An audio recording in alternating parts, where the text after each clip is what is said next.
Hi there, welcome back to the YouTube channel. Today's card, Sophia, Dogged Detective. 1 green, white and blue for a 3/4 human detective, who when you cast it comes into play with Tiny, a 2/2 green dog detective creature token with trample.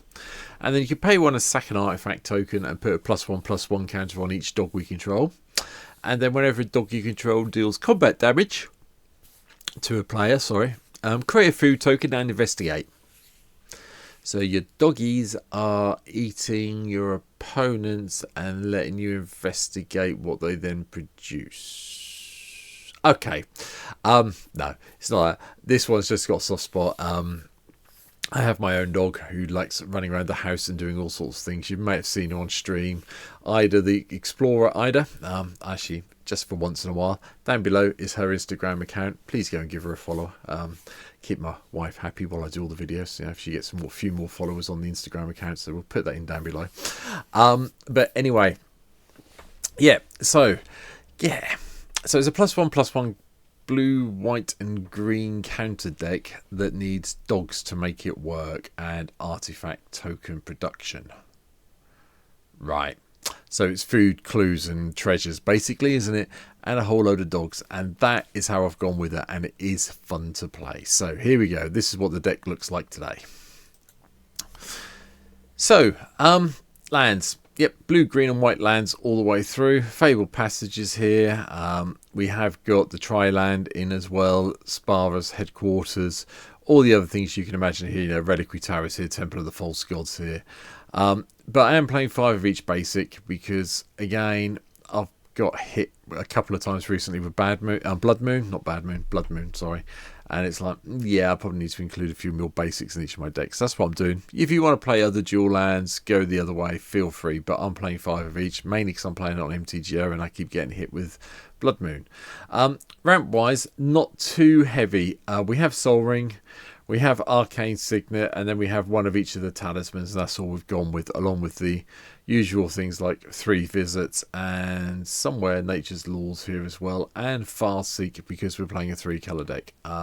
They're all in, so you know, gives us a bit more. But it is doggies, sort of like that we like playing with. Sophia likes dogs, so here we go. It's Maru, Selfless Saviour, Stonebinder's Familiar. Bit of a weird one. It's a 1-drop dog in white. Not that much things in this deck. You can go to exile unless people exile our graveyards, in which case feel free to exile our graveyard and make our spirit dog even bigger. But yeah, it's just a 1/1 for 1, so easily changeable if you don't like it. Yosemite is not so changeable, however. Yes, it's a 1/1, but he comes in as a 2/2 once we get Sophia in. And we've got a few other legends, so he should build up quite happily. Yeah, I said it's a +1/+1 counter deck, so his Hardened Scales. An Elixir of Immortality shuffles everything back in when it goes pear-shaped. Aniok Bond King, I forgot, was a dog soldier. So this made the deck, but, you know, chucking some +1/+1 counters around gives all our creatures first strike. The Loyal Warhound is also here. Hold off playing this until someone's got more lands than you do. So you can go find a basic Plains card and put it into battlefield tap if you want to get your ramp on. Pack Leader pumps all the power and toughness of our dogs. And whenever a Pack Leader attacks, prevent all combat damage will be dealt this turn to dogs you control. Very, very key card in this deck. Yeah. Yes, okay, removal spells will still kill your dogs off, so on and so forth. But Pack Leader means that all your dogs will just go through and keep barking and yapping and going for things, so yay. Cyclonic Rift, bit of board control. Deduce is here just so we can get the Investigate and a bit of card draw. Aniok Guide, we'll probably go and find as a basic land at the beginning of the game. The Survivalist, we'll be starting face down and then be turned face up to blow up anything that's getting in our way. Farseek I've mentioned. Gala's Greeters, just so we can get some treasure tokens and some more +1/+1 counters. Bit of life as well if we can. Mushroom Watchdog, sacrifice food, put a +1/+1 on it. Activate only as a sorcery. That's fine. We can sack a food, turn it into a 4/4 once we've got Hardened Scales or something similar into play. Prosperous Innkeeper gives us a treasure to sacrifice and a little bit of life game as our doggies come to say hello. Revive the Shire. What am I doing Shire for? Shire. Yeah, we get to have a little bit of food token generation and get something from our graveyards being killed off back to our hand. Samwise Gamgee is also here because he likes feeding dogs apparently. We'll see. And Lonus, cryptozoologist, likes to make sure the dogs are okay, keep an eye on them, but gives us more clues to sack around as things happen. 3-drop land, Onward Proof comes in from the MKM commander set as well. Comes in play investigate twice and turns all our clues into equipments, which can sometimes give us a little bit more power to punch through with. Each clue becomes a 2+2+0 equipment with an equip cost of 2. So I like that plan. Blink Dog just keeps us a double striking 1/1, and then if things look bad for the Blink Dog, we can just hopefully pay the 4 mana and phase them out until our turn again. Always seems like a reasonable plan to me. Bygone Bishop just lets us investigate for every time we get a creature that comes into play with its mana value of 3 or less. Cather's Companion, we cast a non-creature spell, this becomes indestructible until the end of turn. Nice. Sevine's Reclamation just returns some of the things we've been talking about to the battlefield we need them to, and if we can flash it back we get to do it twice. So for what, 3, 4, 8 mana investment, 3 things from our graveyard back into place. Not the end of the world from my point of view. Wojek Investigator, we just let us investigate as long as someone's got more cards in hand than us every turn. Feywild Visitor is just in for a bit of enchantment fun, especially when we get Sophia in play. So whenever one or more non-token creatures you control deal combat damage for play, you get to put a +1/+1/1 blue fairy dragon creature token with flying into play. Okay then. That's just fun. Gives us a few more blockers which may help. Trade of Evidence, Instants and Sorceries you cast give us a clue. Abzan Beastmaster is just a dog in here, but at the beginning of your upkeep, draw a card if you control the creature with the greatest toughness or tied for the greatest toughness.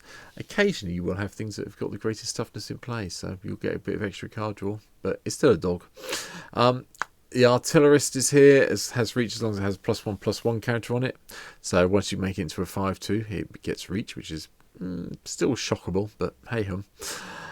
Branching Evolution should mean that any +1/+1 counters get doubled at minimum. So that's quite nice. Fey Offering, just to make sure that when we cast a non-creature and a creature in a turn, we get the clue, the food, and the treasure. Obscuring Haze is here just to give us a little bit of prevent all damage that will be dealt this turn by creatures your opponents control. It can save you if you're being attacked for an alpha strike. I like Obscuring Haze. You'll probably see it a bit more in the future. Reclamation Sage, just to blow up anything that's annoying us. Return from the Wilds gives us a food token and gets us a basic land. Tireless Provisioner gives us a food or treasure each time we drop a land. And another version of Sam, the Loyal Attendants here. At the beginning of your combat in your turn, we get a food token. Don't have to play this at sorcery speed. That's nice. That's the only reason Sam's here, really. But if we do need to make the food, they cost 1 less to activate, so gain a bit of life that way. One of the key cards, Broker's Ascendancy. I think people are sleeping on this card still. I haven't seen it anywhere recently. But +1/+1 counter on each creature. We haven't got any Planeswalkers in the deck, so the next part's irrelevant. But 3 mana to get that sit there. End step each turn, +1/+1 counter. Build your creatures up really quickly with just a 3 mana investment. Arcane Academy Manufacturer had to be here because of all the food and clues we're producing. Achroma's Will, just so we have a way of winning the game very quickly with all our dogs. Champion of Ashrin gives us a nice life-linking doggy. Karloff Watchdog means permanents after opponent's control can't be turned face up, and there's a few more of those decks happening at the moment. And whenever you attack with 3 or more creatures you control get +1/+1 till the end of turn. So it does quite a lot in this deck. There's our little Karloff Watchdog. Smothering Tithe is Smothering Tithe. Merchant of Truth, whenever our creatures die, we get a nice clue token. And then all the clues have Exalted, so Alpha Strike possibilities. Wrath of God, control the board. Cryptic Command, counter something that's annoying us, bounce it, draw, tap everyone's creatures down to get the Alpha Strike in. All good options. Long Shot Squad means that once we get the +1/+1 counters happening, everything gets reach. Mongrel Pack is just funny because when it dies you get to have 4 1/1 green dog creature tokens, so you do want the pack to die as soon as possible because 4 1/1s is better than 1 4/1 in my mind. Mobile Loyal Companion. Whenever when one or more +1/+1 counters would be put on, we'll put that many +1/+1 counters instead. Yeah, so if you put 1 on, you get 2. You put 3 on, you get 4. So yeah. Salt Root Ambushers. Whenever an opponent you control is turned face up, if it's non-creature, put a couple of +1/+1s on it. Yeah, you could do this face down or face up. It's just a dog, a 4-mana dog really, so feel free to play whichever way you want. Supply Runners comes into play. You get to put a +1/+1 counter on each other creature you control. So 5 mana investment is very nice. We'll cope with that one. A Chakram Retriever, obviously the other half, the Chakram Slinger's red, so can't be in the deck. But this one is whenever you cast a spell during your turn, you get to untap target creature, which is quite nice. If you're playing spells after your main combat phase, you still get your blockers back. Sandstep Scavenger enters the battlefield. We get to bolster 2, and it's a 2/2. It'll probably be the smallest thing on the board at that stage, so it'll probably bolster itself. Bane of Progress is a rogue one in here. Again, a bit like the fact I'm including a lot of basic lands in the deck to get around Blood Moon issues. Bane of Progress is coming back into fashion in my mind because the amount of artifact type decks, especially gnome decks. Akim Patel from one of the previous sets, there's a lot of gnome tokens running around at the moment, and Bane of Progress takes care of them for me. The Greater, come on, thank you. Tanku 2 is nice. We can channel it if we need to go and get a basic land, no problem with that at all. Or we can then just wait and cast it for 6 mana and get a very big dog into play. The last 2 cards are a little bit of fun.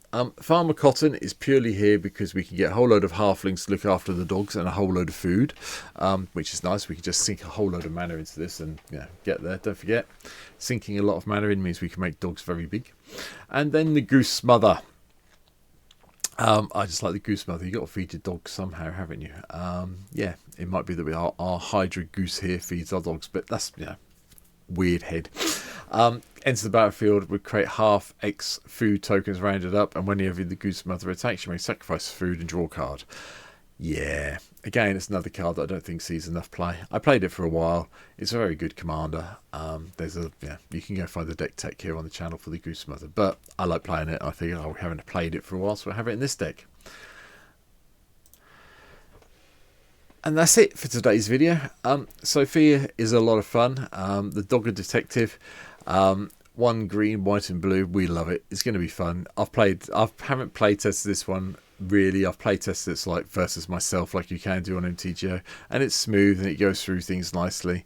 I did get halfway through a game with it the other day, but unfortunately I lost all my internet, so I can't really say how well it was doing. It was early turns, but my internet went down, so we lost the whole game. So if you're one of the opponents I was playing against, I'm really sorry that happened. But yeah, I think it's a great one. I think it's going to be fun. You can see me play on stream very soon.